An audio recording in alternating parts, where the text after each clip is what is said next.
আমরা কারো দাদাগিরিকে আমরা এখন পছন্দ করি না। সেটা ভারতের দাদাগিরি বলেন অথবা কোনো এজেন্সির দাদাগিরি বলেন অথবা কোনো পলিটিক্যাল পার্টির দাদাগিরি বলেন। আজকে এখানে সাদিক কায়েম ভাই এখানে আছেন, উনি বাংলাদেশের অন্যতম একটা বড় সংগঠনকে রিপ্রেজেন্ট করেন। তাদের কার্যক্রম বা তাদের এজেন্ডার মধ্যে জুলাই ঘোষণাপত্র কি আছে? ছিল। মোটা দাগে তারা কোনো ধরনের কর্মসূচি এখন পর্যন্ত গ্রহণ করেছে, নিয়েছে, বলেছে। এই বিভাজন থেকে যেই আউটকামটা, এই আউটকাম নিবে হচ্ছে যারা আমাদের বাংলাদেশকে ব্যর্থ রাষ্ট্র হিসাবে দেখতে চায়। আপনারা শহীদ মিনারে বসেই যে সিদ্ধান্তগুলো নিয়েছিলেন, সেই সিদ্ধান্তগুলো আমরা দেখলাম যে 6 তারিখের পরে সমস্ত পরিকল্পনাগুলো ক্যান্টনমেন্টে বসে হলো।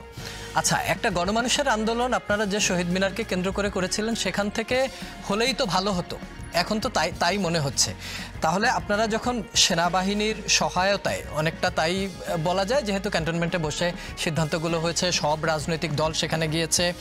গত বুধবার ঢাকা সেনানিবাসে অফিসার্স অ্যাড্রেসের অনুষ্ঠানে সেনাপ্রধান বেশ কিছু কথা বলেছেন। তার কিছু কিছু কথা আবার মিডিয়ায়ও এসেছে। তার মধ্যে অন্যতম হচ্ছে যে ডিসেম্বরের মধ্যে উনি একটা নির্বাচনের বিষয় বলেছেন। এইটার পরে আজকে দেখলাম যে জামাতে ইসলামের আমির উনি আজ সকালেই বলেছেন যে সেনাবাহিনীকে বিতর্কিত করলে দেশ বড় ঝুঁকিতে পড়বে। কি মনে হচ্ছে, সেনাবাহিনীকে কি একটু বেশি জড়িয়ে ফেলা হচ্ছে? ধন্যবাদ।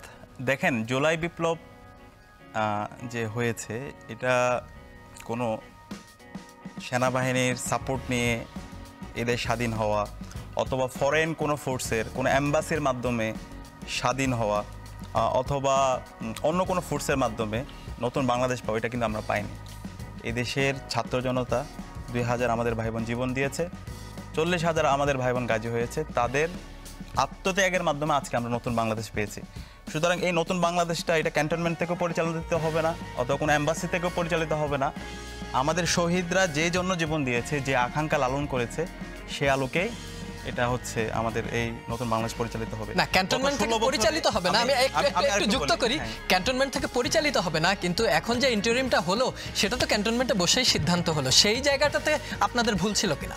এটা অবশ্যই আমরা তো প্রথম থেকে বলে আসছি, মোসাদ্দিক অ্যাড্রেস করছে। আমরা চেয়েছিলাম 3 তারিখে হচ্ছে আমাদের প্রোক্লামেশনটা উষিত হোক, এবং এটা নিয়ে আমার ওই সময় নাহিদ, মাহফুজ, মোসাদ্দিক আরও যারা অংশীজন ছিল আমার সবার সাথে আলাপ হয়েছিল, এবং তখনই আমরা প্রস্তাব করেছিলাম বিপ্লবী সরকার অথবা জাতীয় সরকার। কিন্তু কেন ওই সময় 5 তারিখ যেই উদ্যোগগুলো হয়েছিল, তখন প্রথমে চেষ্টা করা হয়েছিল ক্যান্টনমেন্ট থেকে এই সব কিছু ম্যানেজ করা হোক। তখন আমরা বলেছি ছাত্ররা নিজেরাই তারা সরকার গঠন করবে, বিপ্লবী সরকার গঠন করবে। এরকম কোনো ফোর্সের মাধ্যমে আমরা এই অন্তর্বর্তীকালীন সরকার অথবা বিপ্লবী সরকার, জাতীয় সরকার আমরা হতে দিব না। তো সে দাবি আমরা শুরু থেকে বলে আসছি। আমাদের এই নতুন বাংলাদেশে আমাদের সবাইকে দরকার। দেশের পক্ষে যারা আছে, বিপ্লবের পক্ষে যারা আছে, আমরা সবাইকে নিয়ে কাজ করতে চাই।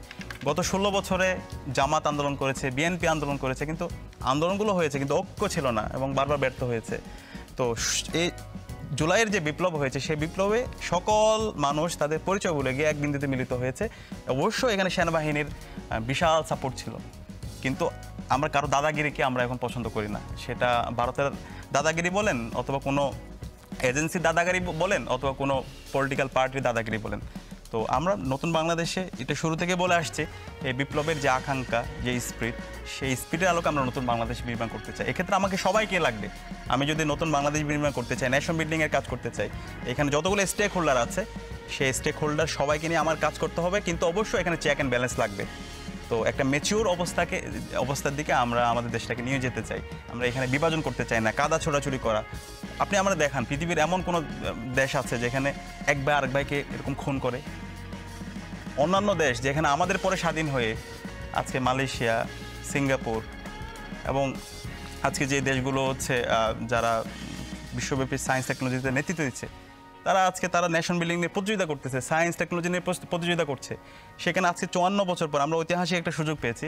এখন আমরা একটা গ্রুপ আরেকটা গ্রুপের বিরুদ্ধে কাদা ছোড়াছুড়িতে ব্যস্ত, মারামারিতে ব্যস্ত, খুন খারাপিতে ব্যস্ত। সে আগের দুর্বৃত্তায়ন রাজনীতির দিকে আমরা ফিরে যেতে চাই। তো আমরা মনে করি এখনই সময়, এখনও আমরা সবাই ঐক্যের কথা বলছি।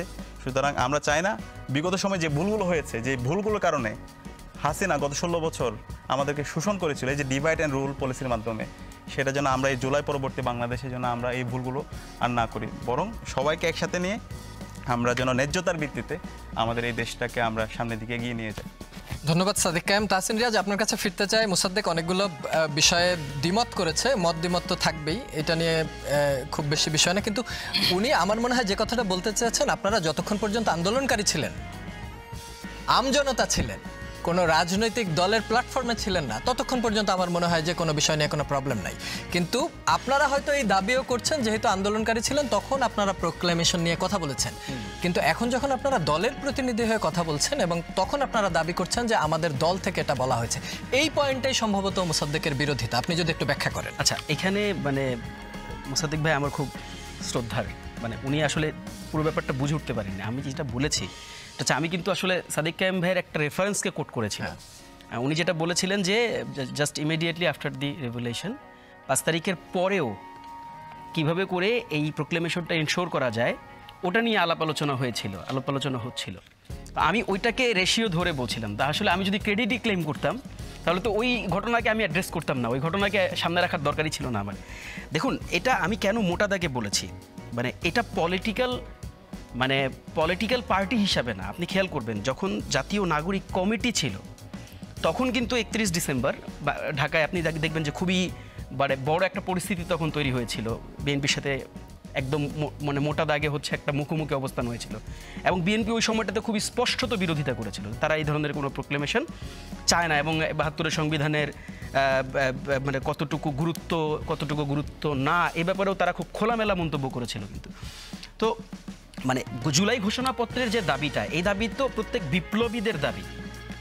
মানে আমরা যেটা বুঝাতে চেয়েছি যে তখন নাগরিক কমিটি এটাকে ইনিশিয়েট করেছিল। তো আপনি দেখবেন যে এখন আমি যখন বলছি যে ইনিশিয়েট করেছিল, তো এটা তো কার্যক্রমে দেখাইতে হবে। আপনি ইনিশিয়েট দেন, আপনার এটা দাবির অংশ, বাট আপনি এটাকে স্টেপ ফরওয়ার্ড করছেন না, আপনার অন্তরে আছে। এখন ভাই ওইটা তো আমার বোঝার সুযোগ নাই। নাগরিক কমিটি যখন ছিল, নাগরিক কমিটি আপনি খেয়াল করে দেখবেন যে তখন কিন্তু সারা দেশ থেকে বাংলাদেশে মানে ঢাকার যে আপনার শহীদ মিনারে কিন্তু লোক জড়ো করে মোটা দাগে বলেছিল যে আমাদেরকে প্রোক্লেমেশন দিতে হবে। তো এই যে দাবির যে প্রক্রিয়া বা সরকারের কাছে কোনো কিছু ক্লেম করার যে প্রক্রিয়া, এই প্রক্রিয়ার অংশ হিসাবে আমি যেটা বলেছি সেটা হচ্ছে যে তৎকালীন সময় জাতীয় নাগরিক কমিটি খুব অগ্রণী ভূমিকা পালন করেছে। আমি যদি একটা খুব মানে বড় প্রশ্ন আপনার কাছে করি, যে দেখেন আজকে এখানে সাদিক কায়েম ভাই এখানে আছেন, উনি বাংলাদেশের অন্যতম একটা বড় সংগঠনকে রিপ্রেজেন্ট করেন। তাদের কার্যক্রম বা তাদের এজেন্ডার মধ্যে জুলাই ঘোষণাপত্র কি ছিল? মোটা দাগে তারা কোনো ধরনের কর্মসূচি এখন পর্যন্ত গ্রহণ করেছে, নিয়েছে, হয়তো বলেছে, সেটা কিভাবে বলেছে, সেটা প্যাসিভ ফরম্যাটে বলেছে। কিন্তু মোটা দাগে জুলাই ঘোষণাপত্র লাগবেই মর্মে আমার মনে হয় যে ছাত্র শিবির যদি চাইতো, ছাত্র শিবিরের মাঠে ময়দানে যথেষ্ট শক্তি, ছাত্র শিবির তো এই আন্দোলনের অন্যতম গুরুত্বপূর্ণ স্টেক হোল্ডার, তাদের জনশক্তি এখানে সশরীরে যেভাবে করে এখানে পার্টিসিপেট করেছে, তাদের সর্বোচ্চ লেভেলের স্যাক্রিফাইস এই আন্দোলনের সাথে রয়েছে। ইতিহাস থেকে আপনি যদি দেখেন সেটা তো রয়েছেই। কাজেই মানে এখানে কিন্তু ছাত্র শিবিরের ওই ভূমিকা মোটা দাগে জুলাই ঘোষণাপত্রের জন্য, মোটা দাগে আমি বলছি, প্যাসিভভাবে আপনার অনেক বক্তব্য থাকতে পারে, বাট এটাকে এজেন্ডা করে কোনো ধরনের কর্মসূচি সেটা কিন্তু আমরা দেখি নাই আফটার অল। কাজেই দেখেন এখন রিসেন্ট ডেজে জুলাই ঐক্য কাজ করছে, এটা ফরম্যাট হয়েছে আমি যদি ভুল না করি এটা 2 থেকে 3 মাস এটার সময় হবে, ফরম্যাট হয়েছে, এটা ফরমেশনে এসেছে, যখন এটা অ্যালায়েন্স হিসাবে সকল মানে সংগঠনগুলোকে নিয়ে অ্যালায়েন্স হিসেবে বড় পরিসরে নিয়ে এসেছে। কাজেই দেখেন আমার কাছে যেটা মনে হচ্ছে যে মানে এখানে দেখেন এই যে মানে মোসাদ্দেক ভাই যে শব্দটা উচ্চারণ করলো যে ক্রেডিটবাজি, হ্যাঁ ক্রেডিটবাজিটা তো আসলে মানে আমার কাছে মাঝে মাঝে মনে হয় যে এটা আমাদের ওই মানে বাংলাদেশের রাজনীতির একটা কালচারে পরিণত হয়েছে। আমরা সেটাকে এইভাবে করে দেখতে চাই না, আমরা বরং একটু ভিন্নভাবে এটাকে দেখতে চাই। মানে যদি ভিন্নভাবে দেখতে চাই বলেই আমি হিস্ট্রিকে কোথাও কিন্তু ডিনাই করছি না, হিস্ট্রিকে ডিনাই করার তো সুযোগ নাই।